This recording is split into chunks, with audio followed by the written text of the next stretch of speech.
We have another guy who is kind of fluent in French too, and he tries to do stuff in French. To bracket and everyone in my class speaks Spanish. All right. Welcome to this week's Friday lecture, The Brave Definer of Deep Caves, the Courageous, Territorial Defense, Rent Extraction, and Epidemiological Shocks in Colonial Mexico, with Professor Alberto Diaz-Calleros. Kindly note that the lecture is being live streamed and will continue to be public on our class YouTube page after the event. Please submit your questions and comments via the YouTube chat, and we will read them to our speaker during the Q&A session at the end of the talk. Now, a reminder, I'd like to read our native land acknowledgement. For those of us at Stanford, we are in the land and territory of the Ohlone original peoples.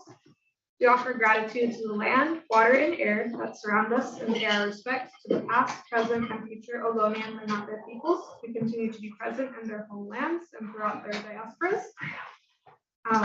Alberto Diaz-Calleros, he joined the FSI faculty in 2013. He's also the director of the Center for Latin American Studies. From 2008 to 2013, he was associate professor at the University of California, San Diego, and director of the Center for U.S.-Mexico Studies. He was an assistant professor of political science at Stanford from 2001 to 2008, before which he served as an assistant professor of political science at UCLA. Diaz-Calleros has also served as a researcher at Centro de Investigación para el Desarrollo in Mexico from 1997 to 1999, during his PhD at Duke University in 1997. His work is focused on federalism, poverty, and violence in Latin America and Mexico in particular. It's published widely in Spanish and English. Well, thank you so much, Megan. Thank you for that introduction. I hadn't thought about my resume going so much way back the way you just did, but I guess that's how it is. I feel a little bit intimidated to present the work that I'm going to do today because this is a little bit of a transgression. I have been working on this. This is like my academic project, or the project I have done during the pandemic, if you think about it that way. I'm going to share with you things that, except for a couple of snippets I showed in Tlatelolco in Mexico City 3 weeks ago. This is research that pretty much nobody else has seen. A couple of colleagues that I've shared, and I tried to get some advice on some of the things that I do here. And to some extent, the challenge of this work is that it really moves me a little bit outside of my comfort zone as a social scientist, as a political scientist. But I'll try to do my best to show you the process of discovery. But I do want to start by telling you something about what I did last night. I was truly humbled by sharing a meal and listening to two Arahuaco peoples, Mamo Camilo and Jason Perez Villafaña. They were successful in actually defending their territory, the Catanzana territory in the Sierra Nevada de Santa Marta in Colombia. The reason I could meet them is because they had basically a lecture, a public lecture at LACMA in the Los Angeles County Museum of Art for an exhibit that's called The Portable Universe.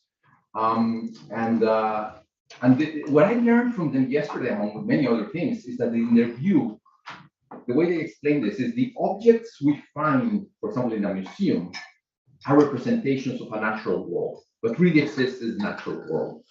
And this is the sort of the world we all inherited. But these objects, all of them are imbued with the spiritual life of that natural world.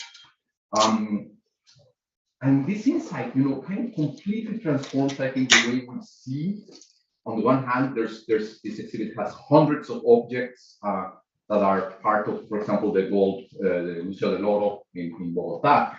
But it transforms our gaze as soon as we start thinking seriously about what they said.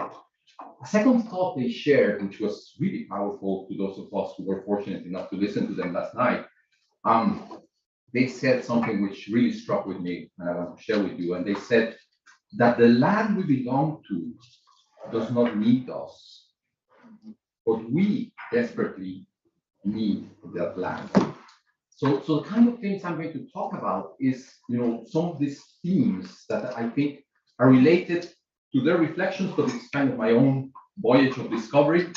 One is really some imperative of listening or trying to listen to voices of indigenous peoples as they are present both as living cultures, but also through what their descendants, of course, like living cultures of what their descendants, they're telling us, but also the surviving objects that have been bequeathed to us. And I'm going to be talking a lot about these surviving objects. And to think of these objects, they're not just sources. They're not just sources of a census, of a statistical analysis, of an image. They, in a way, are representations imbued with the spirit of the ancestors and of the natural world that they make these unique existences possible. There's another thing about how we think about territory, the importance of some belligerence, and I'm actually going to end talking a little bit about that. In the way we think about how indigenous communities throughout Latin America, they can teach us how to live in the world today, how to make it a viable world. And of course, also the world their ancestors inhabited 500 years ago, and how do we think about that belligerence to defend the territory. So the next 40 minutes or so, I'm going to devote some time to try to tell you a little bit about a tiny small town called Tepetlaoztoc, which is just probably 60, 70 kilometers from Mexico City. I'll try to show you that through the illustration of what happened in Tepetlaoztoc, some of the deadliest impacts of the European invasion of the Americas was the disruption of political systems, of forms of governance, political arrangements that were replaced by European extractive institutions, particularly the encomienda. That might not be a very new story for many of you. I will try to also show through some concentrated study of Tepetlaoztoc how, this is a place that is particularly interesting because we always think of the Aztec Empire and we think about Tenochtitlan, but the big partners of this Triple Alliance were also the people of Texcoco, and this is in the Acolhua region of Texcoco, where this territory is. And in this research, I'm going to be able to show you detailed demographic trends throughout most of a century of what happened in the 16th century there. What kind of things the indigenous voices would tell us was happening to them. Not what we think was happening to them or what the colonial bureaucrats thought was happening to them, but what they told us was happening to them.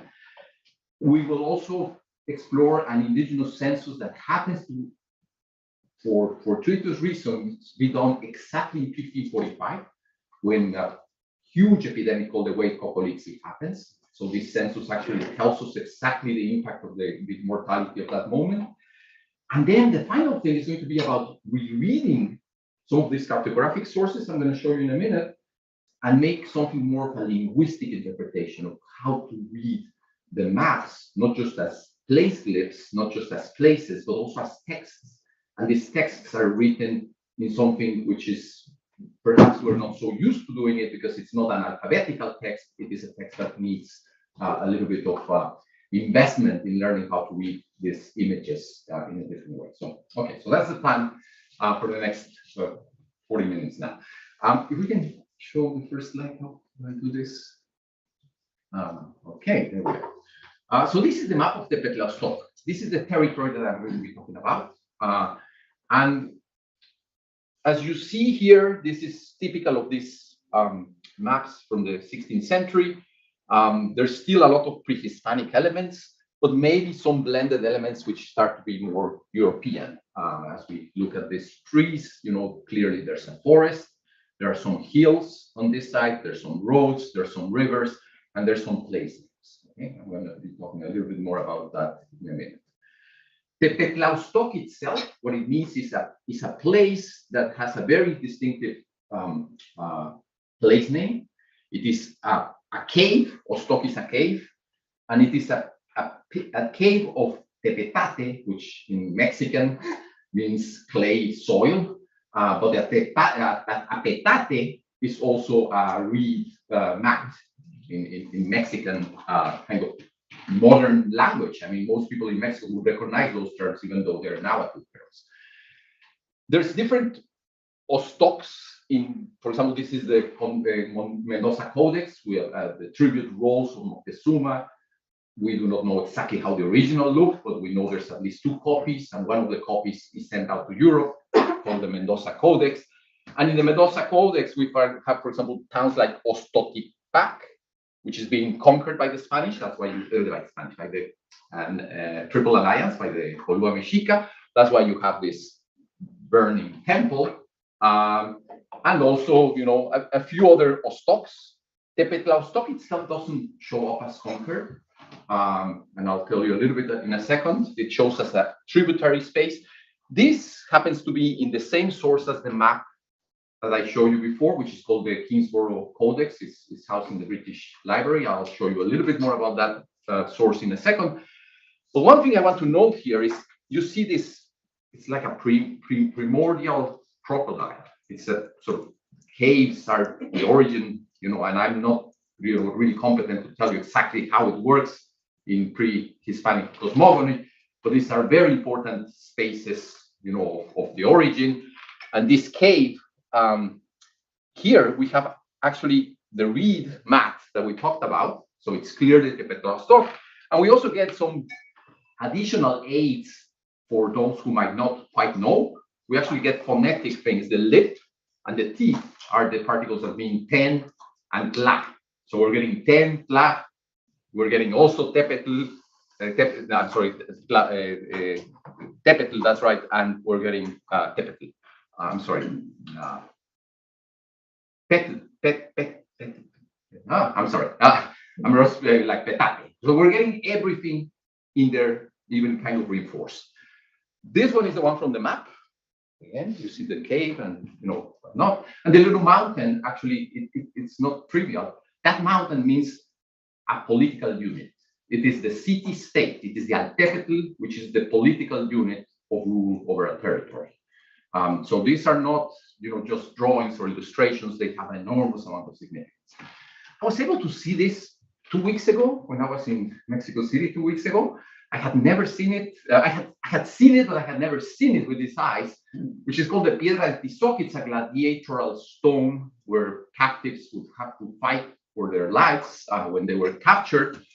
And Tizoc was particularly not very successful emperor of the Triple Alliance. But Tizoc actually is showing here the conquest of Tepetlaoztoc. So Tepetlaoztoc is here. You start recognizing it. The reed here, the reed map, the cave, symbol, and you see that there's one warrior that is holding the hairs of the defeated Lord of Tepetlaoztoc. Other sources don't kind of agree completely, so that's an image of that Piedra del Tizoc. But for example, the Mendoza Codex I mentioned earlier, in the Tizoc conquests does not include Tepetlaoztoc. And it is possible that the Tepetlaoztoc is not quite, kind of fake news were not invented just in this era. The Nahuas were, the Acolhua Mexicas actually were quite good at creating these myths of creation, myths of origin, myths of, where they came from, things like that. And it is possible that the Tepetlaoztoc was not quite conquered by Tizoc, but it was really like a central place. The ruler of Tepetlaoztoc, for example, was married to the daughter of Texcoco, and Texcoco, remember, was one of the 3 members of the Triple Alliance. So this was probably a place with a lot of sovereignty of different types. Okay, now we get to the central part of where this graph that you see here took me 4 months, 5 months to produce. It looks kind of simple and small, but it's and what took me a lot of time to figure out is the numbers. Okay, so what you have there is most of the 16th century. And what you're getting is how many people lived in the Tepetlaoztoc. These are detailed censuses. And I'm going to show you a little bit about how this data looks. Somewhere 1520s, maybe, we don't know exactly in what particular date, around 30,000 people living in this city-state, in this Altepetl. The Chronicle, which is this Codex Kingsborough, which is mostly legal document. It is about the grievances that the indigenous peoples have of the Tepetlaoztoc against their encomenderos, the people who were ruling on behalf of the Spanish, or as the Spanish almost quasi-feudal lords. The encomienda was a particular institution which gave them right over the tribute. It was, an effort by these conquistadores to create something like a serfdom system. It was not slavery, and it did not necessarily come coupled with labor services. That kind of sometimes was detached. But it was a complicated period because a lot of the conquistadors would do whatever they want. And in principle, the encomienda was, I entrust these indigenous peoples to you. You make sure they become Christian. That was the deal. And you can collect taxes from them. Okay. What we get in the chronicle is all these instances of abuse of different types. We're going to talk about them in a second. Then comes the huge Cuauhyotl epidemic, 1545. This is a particularly interesting epidemic because it is not smallpox. It is not measles. It is not coming from a pathogen brought by the Europeans to the New World. For the most part, from what we know about Cuauhyotl existed in the Americas before the Spanish arrived. It was often referred to as the curse of one rabbit. There would always be like this cyclical moment every 52 years when there would be this huge epidemic. It's in many chronicles documented, and usually famine would follow these epidemics. So there's a huge Cuauhyotl epidemic in 1545, and then we have a second one in 1576. Okay? So we tend to concentrate a lot of our attention when we think about, okay, what was the impact of the conquest? We concentrate on this kind of thing. Okay, so the records, the data from the numbers do show us that from this count to this count, you have a huge drop in the amount of people, in the number of people that are being counted in Tepetlaoztoc. And then there is kind of some effort at recovering the document. The Kingsborough Codex ends here. So this comes from other sources.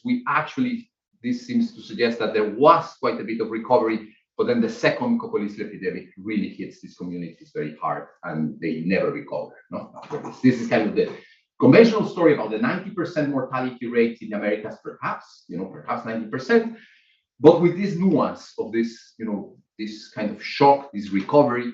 Demographers have actually discussed this, that most demographic models would have predicted some demographic rebound. Most of the people who have studied the mortality of the 19th century don't consider that possibility, that you do have suddenly a lot of land available, a lot of changes in fertility rates that might actually, within 20, 30 years, you could have huge demographic rebounds that are documented in other places. In the discussion of the Americas, this is usually not discussed. As far as I know, the only data like this is by art historian George Kubler in the 1950s. And I think basically the story of Tepetlaoztoc looks more like Kubler's story than the Berkeley demographers that were writing a lot of the statistical data on this. Now I want to go a little bit into detail on some of these images that you have in that graph. This is actually a deputy of Hernán Cortés. So the first owner of this encomienda is Hernán Cortés. And we are told that Don Diego Tilpontonqui, who is the ruler of Tepetlaoztoc, he is the governor of Tepetlaoztoc. From a lineage, we know exactly, where he comes from, how many children he had, how many other nobles existed. The document is very detailed about that. But we're told that immediately 4 nobles were burned by Cortés's deputy, and they were demanded to give all this tribute in gold. Okay. We continue on. This is the first census. It is a census. We can read it. It turns out it's a system base 20, as the Maya, that many of you probably know. Each of the dots is a 1. This thing is a 5. This little flag means 20. This thing means 400. So this tells us, and these are 400, 8,000. So this is the base 10 that we use. This is base 20. This gives us the first population count of around 30,000 people that I showed you before. And you see the Lord actually negotiating with the next encomendero after Hernán Cortés. Hernán Cortés, for complicated reasons, he gets stripped of this encomienda. And this first Lord, his name is Miguel, but do notice the indigenous peoples are actually putting his name also in a glyph here. And the glyph there is the symbol of a mortuary bundle. It is crossed by kind of some spear. and that's Miketl, that means dead. But Miketl is the closest phonetically they could get to Miguel. So therefore, for the indigenous peoples, they have no use for any of these little things written in European letters. Everything that they need to know is being written in the various texts that we have in there. To a large extent, part of the problem is we don't look at those texts for a very long time. Until recently, people have interpreted a lot of these documents, mostly relying on the texts. Now there is a whole movement of historians that are saying, no, we should really interpret them on the basis of the images before the texts. Okay, so there seems to be some negotiation, but then you get the next encomendero. We get all these stories about abuse. I'm sorry for the graphic violence that you're getting to see there. You see a particular character with Gonzalo de Salazar. And Gonzalo de Salazar happens to be one of the most powerful persons in New Spain. He would be something equivalent, he's called the factor, but he would be probably equivalent to the finance minister. Okay, so he's an incredible, powerful man. He has deputies, he's not really there. And we get this recount, 24 years he rules over this town. The previous one, actually, this is the previous one. The previous one has a mine that is about 300 kilometers away. And one of the things he does with the people who are in Tepetlaoztoc is he makes them carry food and all sorts of things for his mine, instead of buying food and whatever from whatever local producers could have existed close to his mine. And indigenous people tell us, yeah, so this is all the things these porters carried, and they went to this mine. You see the mine to the right, that little hill that looks like that. They don't need to see the text. They, educated scholar would be able to read this and know exactly what was going on. Okay, when Salazar actually he has trouble because he's in another how do you call this conjura, another rebellion. He's sent back to Spain, and just before he's sent back to Spain, I don't know if Sarah will be able to do it, but I do want to show you what he does. So he used, this is just some images that I could not fit all together. This was the typical tribute for any given year. And then the year he's sent back to Spain, the chronicle tells us he extracts this thing. He actually puts the ruler, because the ruler did not want to give him his wife. So we are told that the ruler actually sent as a shepherd for like 3 months. He extracts all these ornate clothes instead of the simpler ones that you saw before, which were more like currency, what you had before. And then if we keep them going, we start being told, oh, okay, so this is the abuse. There's like 4 times, I think, more gold that is being collected. We are told that each of these coins is worth 30 pesos. And then he also sends to Spain, for example, obsidian mirrors, which is really quite unusual if you think about it, but he's sending all these obsidian mirrors. All these things are done with rabbit hair. So these are incredibly ornate and fancy cloaks. And then you keep on going, lots of jewelry, in addition to the tejuelos de oro, which are just the pieces of gold. And we keep on going. Okay, there's cacao, which is kind of weird when I started looking at it. I'll tell you in a second why the cacao is there. And then all this, ornate featherworks, etc. And this is all in one particular year because he has been sent to Spain and he wants to, pretty much you can understand where I'm going to. He needs to extract as much as possible because he doesn't know if he's going to be able to get back. No, we can go back to the presentation, and the images are just beautiful. You can just imagine the kind of artwork, the kind of things that this, initially 30,000 people. By then, maybe there's about 25,000, but they're producing these obsidian mirrors. They're producing, and obsidian mirrors were these precious objects that allow you to look into the divinity. They're very special objects. All of this, we know this guy kind of tries to extract as much as possible. Oh, am I having to, what do you think happened? Okay. Now, the indigenous people, what do they tell us in the document? again, part of it is trying to listen to what they say. They spent a lot of time explaining us that Gonzalo de Salazar, in 2 different trips, in 2 different moments, once his deputy and once himself, generate the death of, now you know how to read that, 20 times 11, 200, what's it, 220? 220 Macehuales and 8 noblemen. And we know from the sources actually that in this town there were probably 20 noblemen families. So half of the nobility is dying. And we're told in the chronicle that they are dying basically carrying all this to the port of Veracruz. When I started looking at the tribute structure, one of the things I found, which was really striking, I thought, why are they carrying all this cacao? You could think, okay, they're selling cacao. But then I started looking at the mounds, and then I started finding a very peculiar thing. They had alpargatas and I'm blanking out on the Nahuatl term, but they're basically sandals. And we find out that they're carrying about 400 sandals. So why are they carrying 400 sandals? Maybe because 220 died, but probably 400 went originally, carrying all these things to the port of Veracruz when this man was leaving, and only 180 would return. That's a little bit of a speculation, but I think I'm on pretty good terrain to think that that's true. I mean, imagine a town of 20,000 people, 400 people are leaving just to carry the stuff, okay? And actually, the document tells us at 2 points how much they lost because of carrying, and they tell us exactly who they are, and they recount the numbers again in a later page of the manuscript.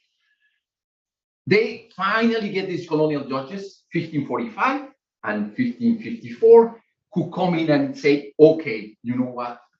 Enough is enough. We need to moderate the tribute. You cannot be expected to pay these incredible amounts. This is a reformist moment in the Spanish crown. You can see that the population has already diminished from what you had before. I mean, I cannot do the math, but you would have to do, remember the 400. Oh, there's something missing on this one on this side. But this is already like 20,000 people. This one is really more like, it's 1,000 something, but this one is counted as tributaries, heads of families, instead of total number of vecinos.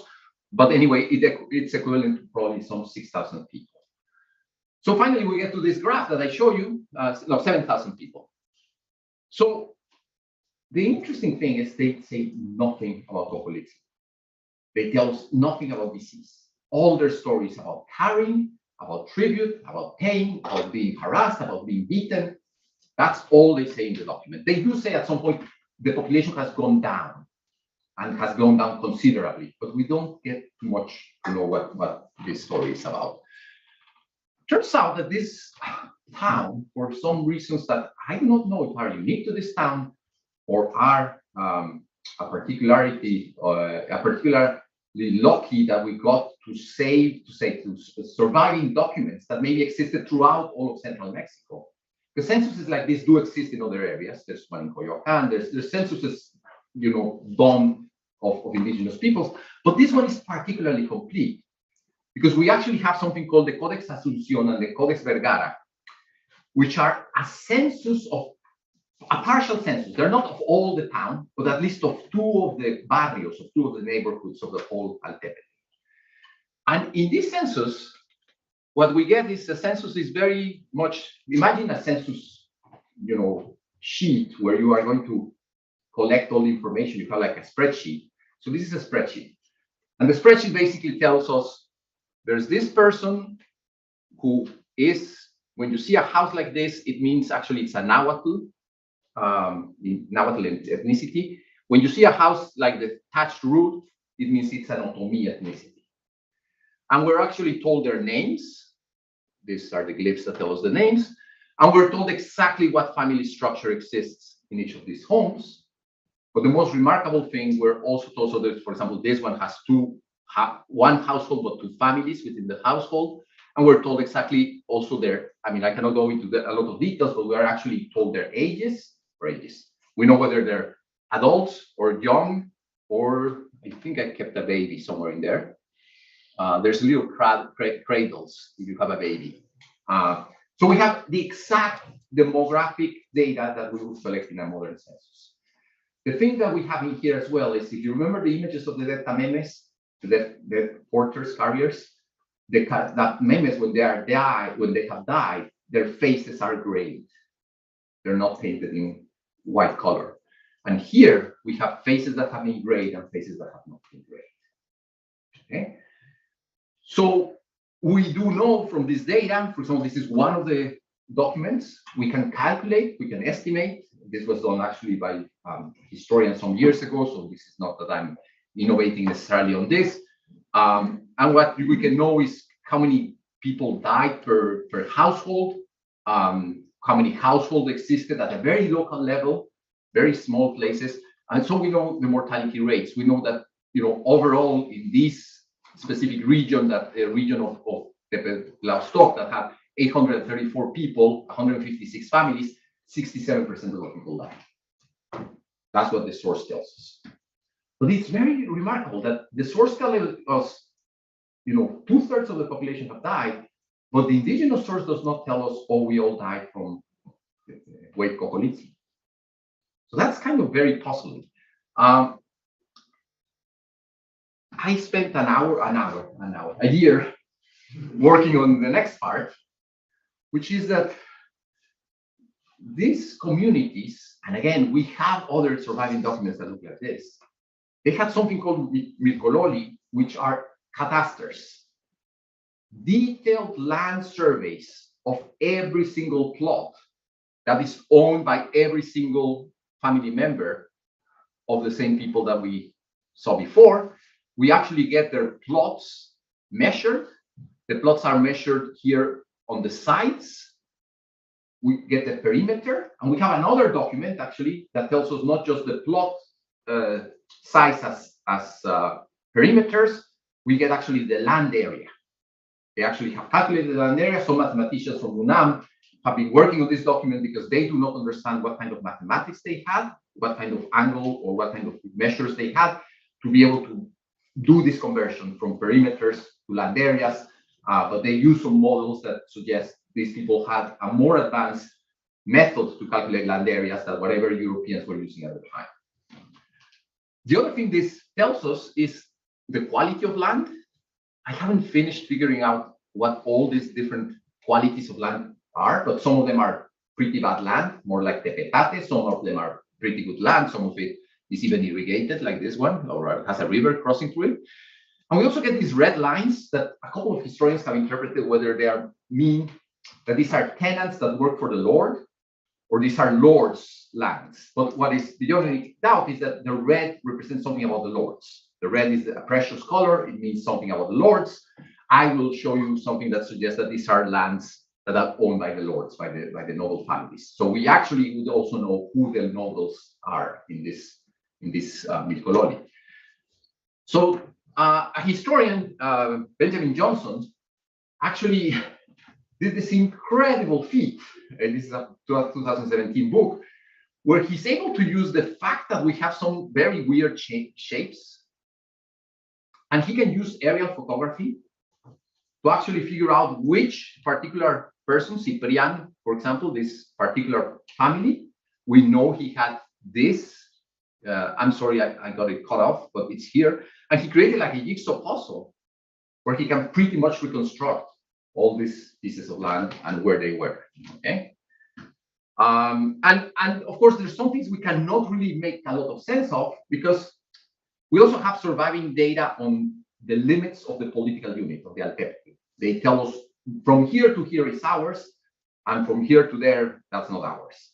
But the problem is that some of this data is very difficult to figure out. There's a copal tree, and then there is, the boundary goes to this way, Xochitl, which I have not been able to locate. There's a hill called Cacato. I'm not sure where Cacato Hill is.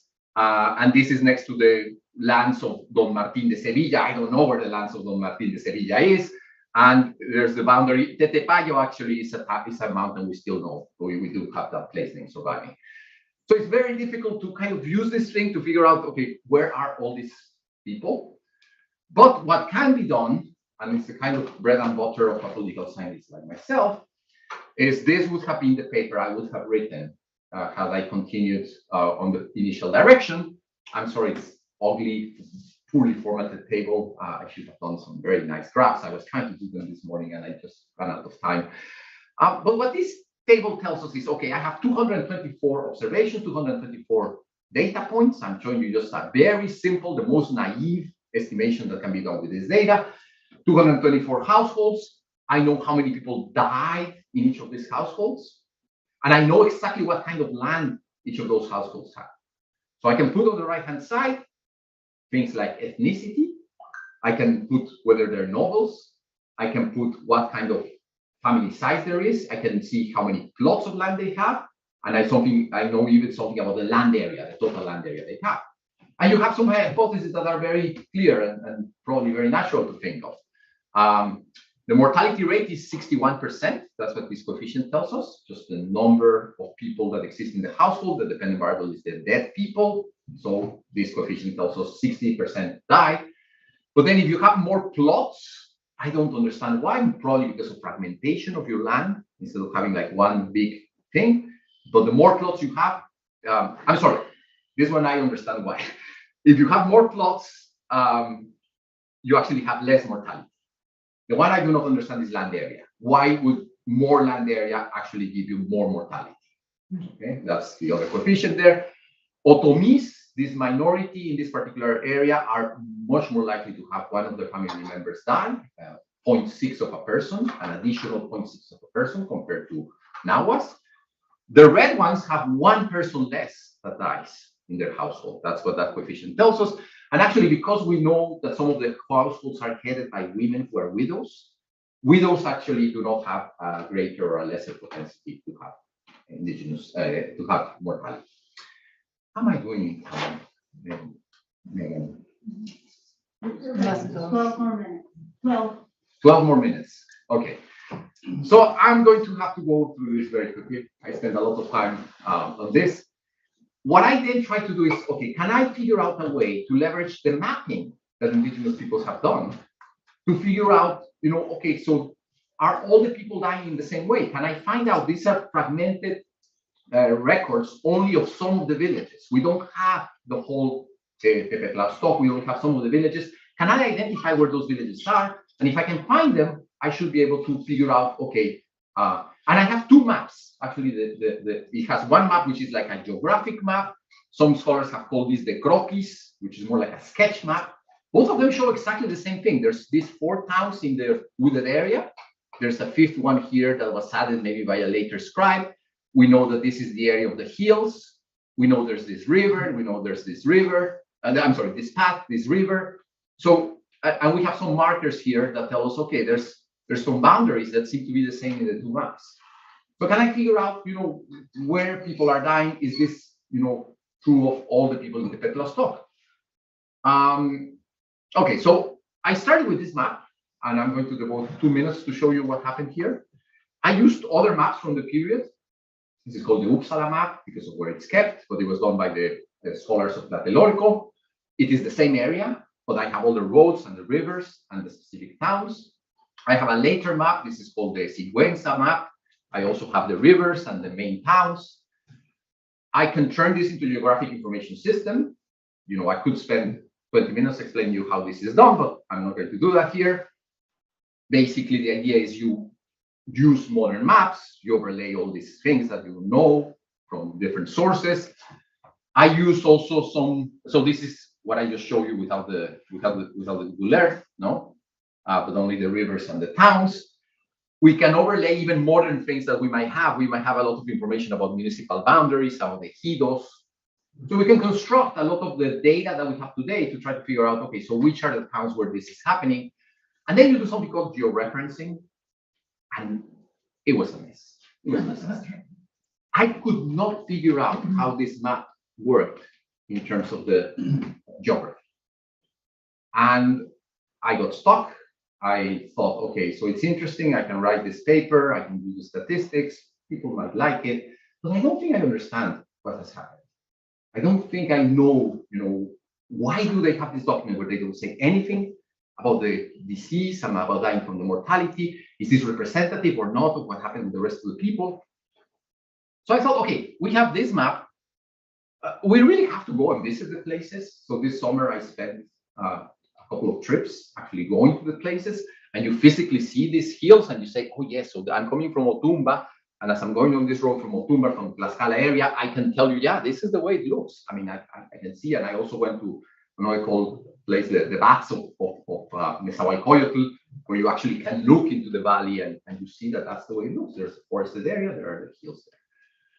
I also visited the town itself, and the town has a touristic map, and the map actually tells us about all the places.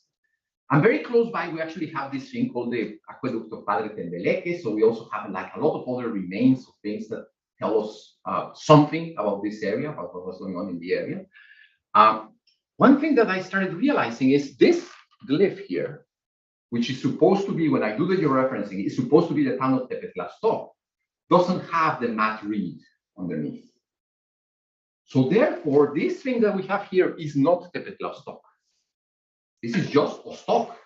It is saying caves, mountains, places that are quite sacred to the people. So that kind of started getting me thinking, oh, it's not that these guys are not great map makers. We know, for example, they're giving us here, this area is a Tezontle mine that today is being exploited as Tezontle. And we get it perfectly clear in here. And these towns, we know exactly where they are. We know where Papalotla is, for example, because this is the river Papalotla. So these cartographers know what they're doing. But it turns out that one of the more important anchoring points that I had, which I thought, okay, the temple and the thing of Tepetlaoztoc was wrong. I was anchoring the map in the wrong place. I went to see a lot of the sites. I went to see the maps. I tried to see what do contemporary people think. I got also a local historian. And I thought, okay, let's use the second Tepetlaoztoc map because that one probably has the boundaries. Remember what I showed you before, that we don't know what these boundaries look like in the record that says next to the, what's it? Nogal? No, what kind of tree? I don't remember. A sauce or a nogal? I don't remember. But anyway, we don't know. So I thought, okay, let's make sense of all these places. We know a lot of these places, more or less. So we know, okay, so this Tamilvilolpan, for example, we know exactly, it's in both maps, Papalotla, Totolapa, we know more or less, probably, maybe Tototepec would be the name, but it's probably San Pablo Totolapa. This one is hard because it doesn't have the Altepetl, so it doesn't have a political unit in it. And this one is also very strange because it doesn't have a political unit. It has a snake underneath. And then I was also going through Mexico City, opening my eyes. Remember what I told you that the indigenous peoples would use phonetic values to say things like Miguel if they didn't have the word Miguel. Turns out that, for example, this is in Tlalpan. Santa Maria Magdalena is represented by the sounds Malinali. So this thing could be Santa Maria Asunción, Santa Maria Magdalena Asunción, one of the towns that I was looking for. Okay, because they have written it in its Christian name instead of the traditional name. Okay, so I was doing a lot of progress, but then I started going in the aqueduct. We found this, which is a pot, and we found a bunch of those. They're all embedded into the aqueduct walls. And then there is this other guy that has this pot, okay, and he has his hair. And the scholars have called it Tepetzongo. That would be just a phonetic reading of that thing. But this became the Rosetta Stone to try to figure out what this map is saying. And what turns out, and I have run out of time, so I won't really give you like the bells and whistles, but this is the part where I'm really transgressing into literary analysis, is that this thing means the hair is very distinctive. It's sontle, is that kind of hair. Comatl is a pot, tecomate, Mexican modern parlance. But this is representing a severe head of a person who has been decapitated. So this is not a town. This is not Tepetzongo. It is, according to the Molina dictionary, which is the most authoritative dictionary of Nahuatl of the period, it is a cabeza separada del cuerpo. It's a human sacrifice. And then we had all these other towns. People had said, oh, this place is called Cuauhyotl, because there's a town somewhere nearby called Cuauhyotl. This is actually an eagle protecting the Altepetl. And it's next to a jaguar protecting the Altepetl.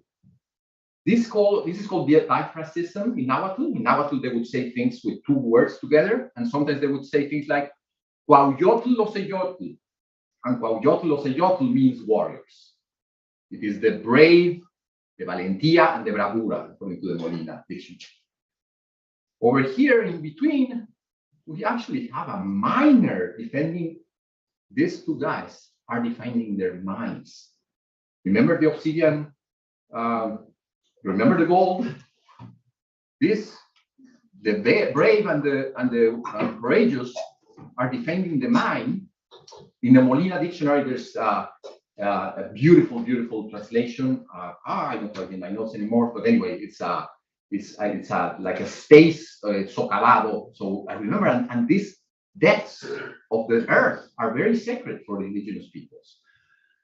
And then we actually have this thing over here that is really not a town at all. It's not Mazapan. It is two flags denoting land limits, a river. So these are your natural resources. You have your river. It is yours. So that's why it's marked by these two flags. And it happens to also include all the wildlife that is in those forests. And this one is actually a gladiator rope. Remember the piedra de Texcoco that I showed you at the very beginning? So what this really means is that they're telling us they're going to protect their territory. I still have many questions. I do not know how to answer for this project. I want to, figure out in some ways whether encomienda was much worse than slavery. I think you already know a little bit what I think about that. There's already been this horse race about, black legend versus virgin soil. I think the story here tells us something quite different. What it's saying is the decimation of the forms of rule had been so profound that once they found a disease that they had already faced in the past, they had no mechanisms to protect themselves from the disease. We have chronicles that tell us that whenever indigenous peoples had Huaycocolitzli coming, they would store in their granaries, they would prepare, they would move to the coast, they would do all sorts of things to temper the impact of the epidemic.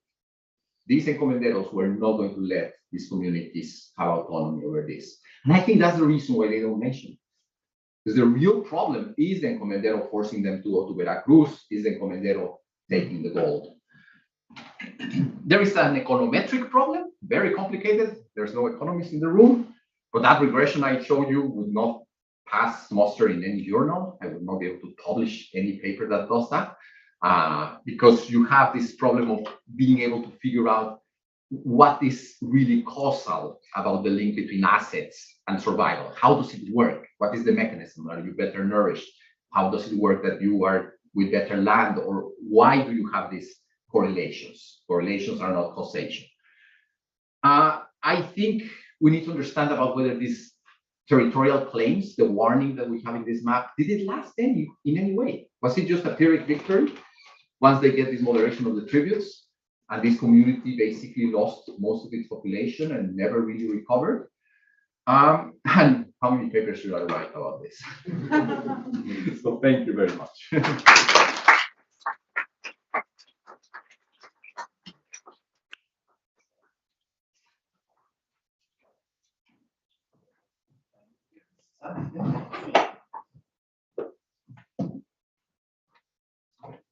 I'm sorry that I went over time. I had too much material, too much I wanted to share.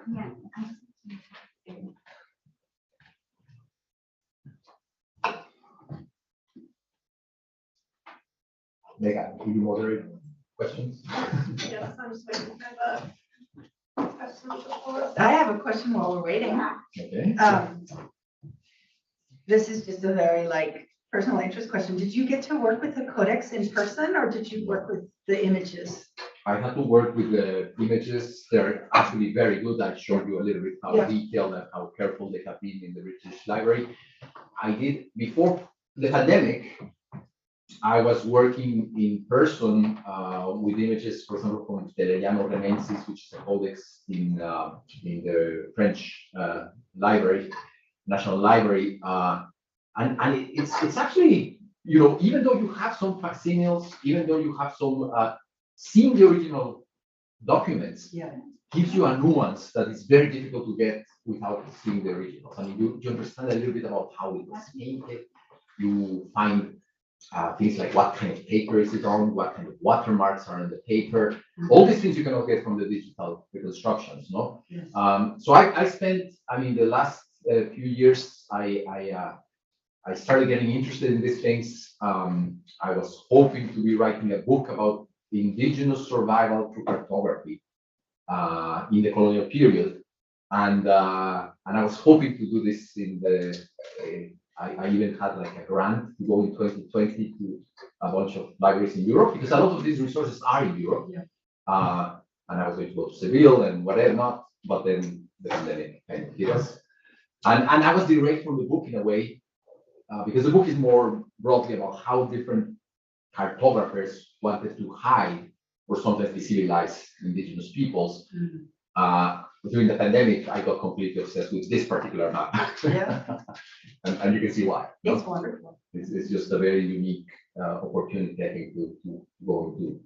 I don't know if it's a microhistory, like Luis Gonzalez, like a Brodel kind of approach of microhistory that you could learn a lot about the whole world by examining what's going on in a village, no?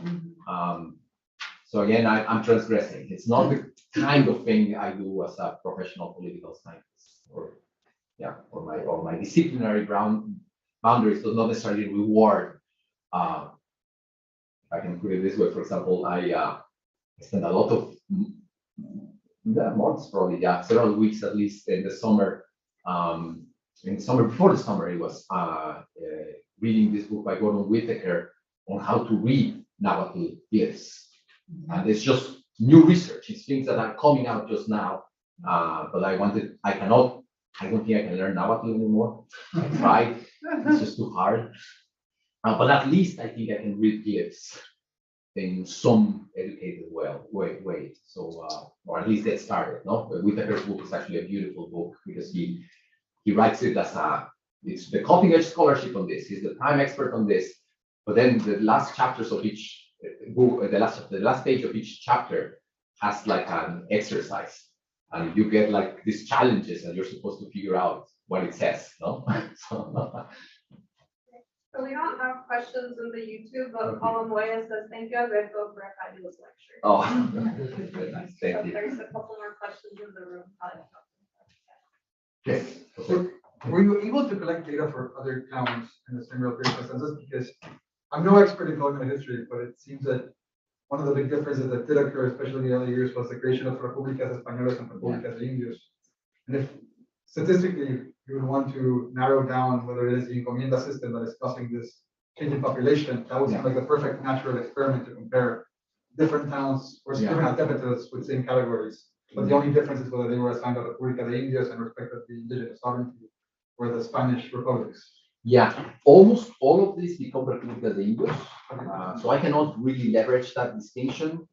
And the interesting thing about this area of Mexico is that Texcoco, Cholula, a bunch of the indigenous cities actually received the rank of cities, which was like a big deal. You were called a city. It entailed a series of kind of rights and autonomies. The Tlaxcaltecas, Tlaxcala also gets that right of being a city, even though it's an indigenous. It's still a República de Indios, but it is a city. It has the rank of a city. So these areas are not so much, I think what you're describing is more true, let's say, of the Michoacan area. You create a new city where nothing was there really.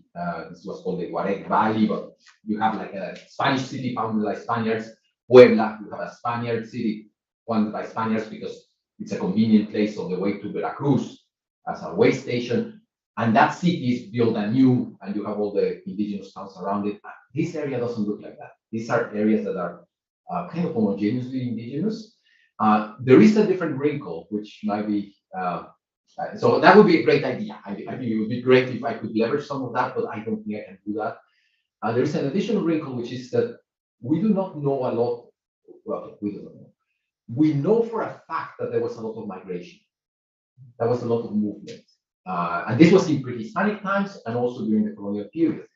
Encomenderos did not like it. Encomenderos wanted to fix people in their possession because they wanted people not to be able to move. So part of the challenge is we do not know. We see 20,000 people, and then it goes down to 10,000. Did the 10,000 that are missing die, or were they scattered in surrounding towns? And Sumitra, Ja, and I have been trying to work on that problem for like, I don't know, 10 years. We don't know how to handle it. I mean, in the papers that we've done about this, Sumitra and I, what we end up doing is we take the political unit, we kind of accept the political unit as closed and no migration assumption in them. And that doesn't make sense because sometimes a political unit that existed in the 16th century disappears in the 17th.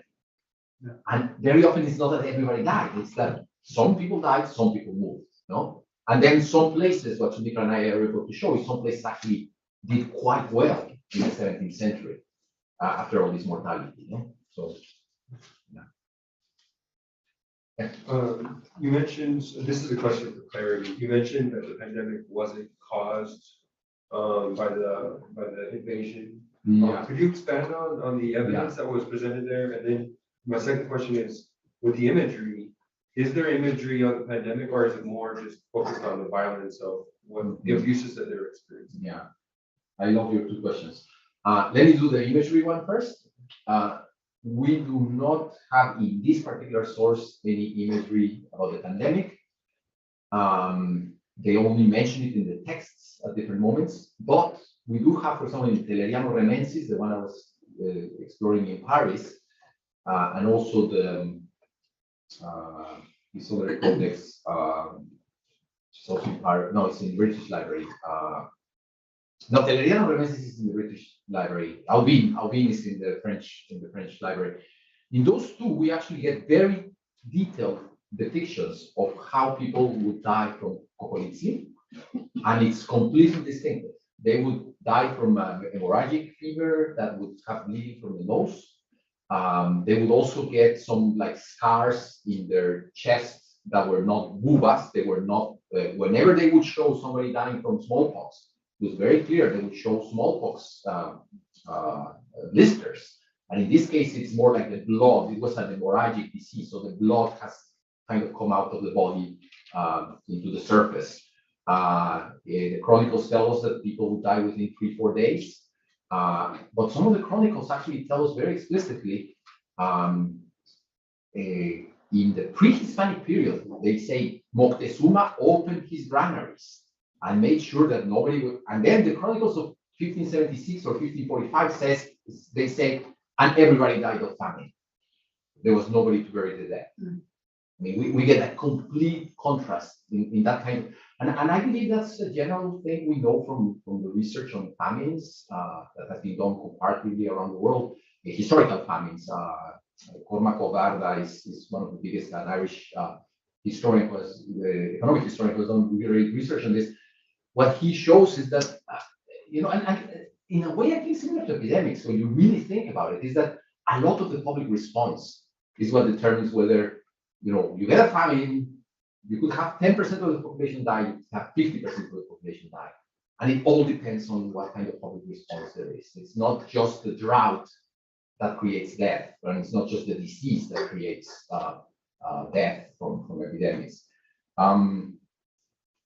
Cocolizli, the other thing we know, so your imagery is in the 1576 one, we also have a scientific mission from the Spanish crown, where they have actually one of the most kind of famous doctors of Spain that happens to be there during that 1576 pandemic, and he writes a whole treatise detailing everything about what it looks like.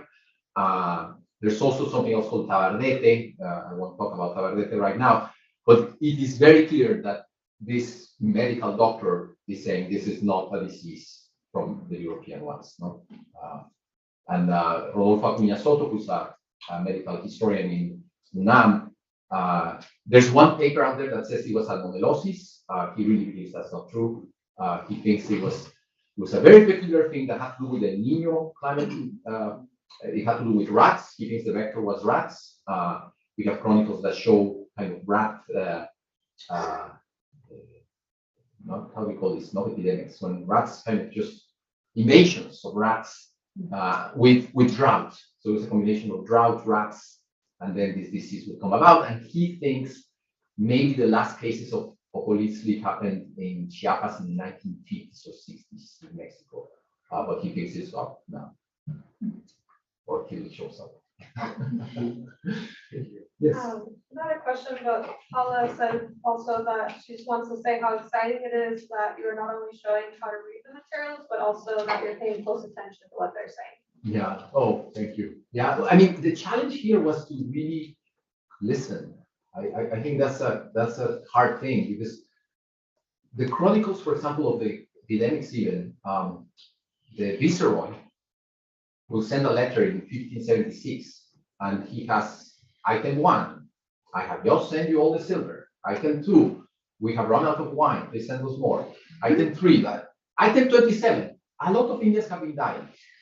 And then item 37, oh, we're a little bit worried. Could you maybe send some slaves to the mines? That's it. The Mexico City Council, the Mexico Cabildo, during those years of 1576 that we know from Sahagún and the friars, we know that there's massive death going on. These guys are discussing the impuesto de la sisa, which is a tax on wine. And all their daily whatever, what are they called? Minutas, the records are about the discussion of the CISA, and the next day they discuss the CISA again, and the next day they discuss the CISA again. And you see these other chronicles, and these other chronicles, like the Aubin is really very clear. It says, first it says, this day we were able to get our lords to be taken out of prison. We don't know why they were in prison, but they're taken out of prison. And he says, the chronicle says, they usually would have to pay 4 tomines, 4 reales, half a peso of tribute. But in order to get their lords out, they have to pay 6 that particular year. So that is the first thing the chronicle says. We got our lords out by paying 6 tomines instead of 5 tomines instead of 4. The next thing it says is, and then came the wake of Ocolizli, and you see the image of the bloody nose. And then it says something, the bells did not ring anymore. The chronicles tell us that what is happening is there's nobody to bury the people who are dying. And then the next thing it says, which is really striking, it says, we wanted to do processions or like go out and do like ask for whatever divine help. And it says something like, but we've been told that if we go on a procession, we'll be fined 5 pesos. 5 pesos was just an incredible amount of money to be fined. And I asked a couple of Nahuatl professors actually here, can you tell me what you think this means? And they say, oh yeah, they're fining anyone who comes out. It's social distancing. Their chronicle is telling us that they are doing some kind of self-regulation to try to prevent the spread of the disease. I think. I mean, the text is this short, so I'm transgressing in things I shouldn't be saying, but anyway.